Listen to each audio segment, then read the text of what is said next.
We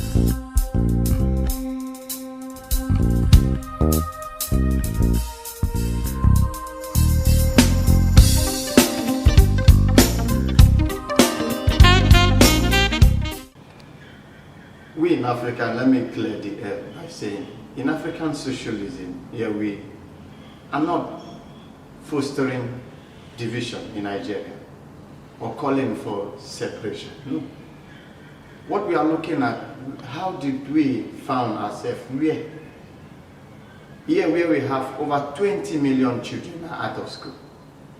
A country that is well so blessed like Nigeria, with no enormous mineral resources and good manpower.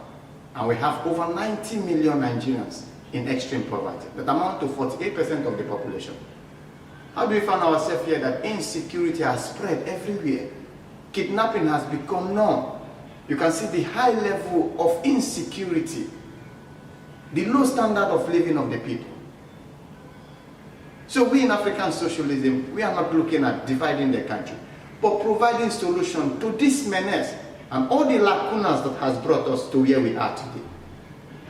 When we look at how was African state created, the imperialist power sat in Berlin in 1884 to 1885. Without the concept of African people, they were sharing and balkanizing, scramble and balkanizing of African territories. And they came with the approach of carrot and stick and imposed themselves on us, created states. African states were merely created for economic reason of the Western world, to produce raw material for the industries abroad. So even after they left, we claim that we have political independence. The structure was still there. That's what we in African socialism, we call the evil of capitalism on Africa. And when they came, what did they do? They destroyed our institutions. I've always said this one thing. If you want to capture or destroy a society or a people, you target four things. And the first one is their religion. They destroy our culture, our religion. The next thing is culture. They destroy our cultural lifestyle, our value system. Naturally, an African man is a man that loves to stay in togetherness, in unity, in cooperation. African man is a man that loves collectivity. That is African socialism. But when they came, they introduced, what did they introduce? Individualism, that is capitalism, for selfish interests. And the next thing is the educational system. When they came, they destroyed our indigenous African educational system, how we pass values, information, and skill from one generation to another. And the next thing, when you want to destroy people, is that you destroy their language. They destroy our language. Today we all speak foreign language. So they left the shackles of capitalism on Africa, has left Africa where it is. And what did they do today? They introduced a theory they call the theory of comparative advantage. That African society are only good to produce raw material. Raw material that we can process at home. They must take it abroad, process it to different byproduct and bring it back to us. So the evil of capitalism is what led us to where we are today. That we have leaders who are interested in enriching themselves with taxpayers' money.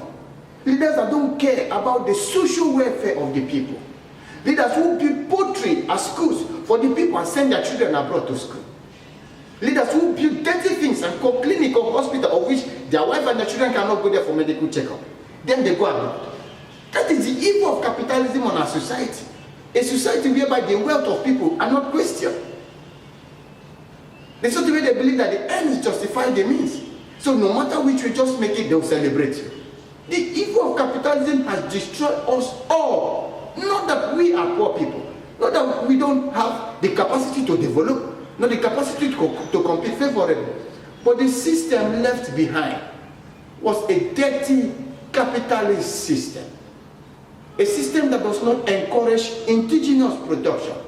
A system that has brainwashed African people to believe that everything that comes from abroad, the white man is the best. That was evil of capitalism.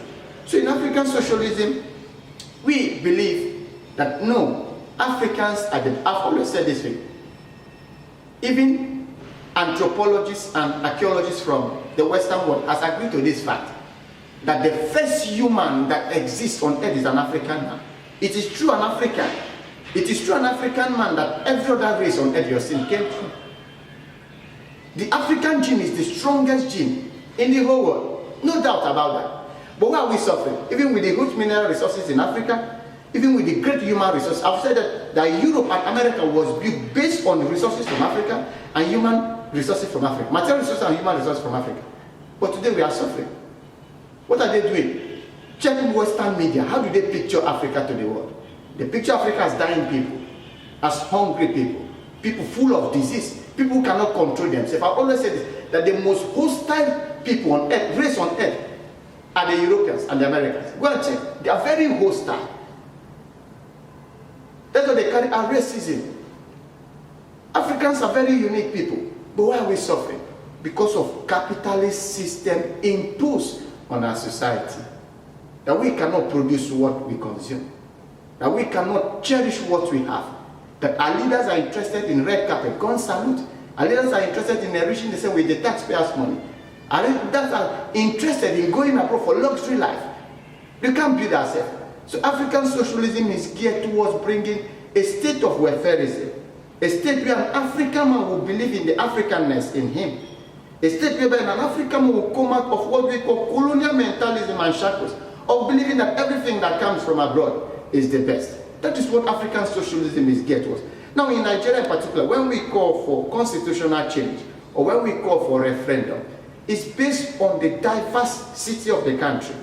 You must look at this thing when you're governing a country. I've always said, with the heterogeneous nature of Nigeria, and with totally state failure of providing social welfare for the people, you can see where we are today security-wise.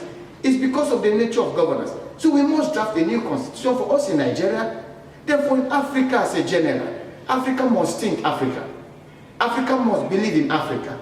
Africa must stay in Africa to build Africa. Africa must stop this mentality that everything that comes from abroad is the best, or until we travel abroad or go abroad, that's when we will get it right. No. We must develop leaders that are conscious of Africa. The leaders, the group of leaders we have today in Nigeria and Africa are capitalist-minded people. They're interested in their own personal gain. In capitalism, there's no sanity for human life.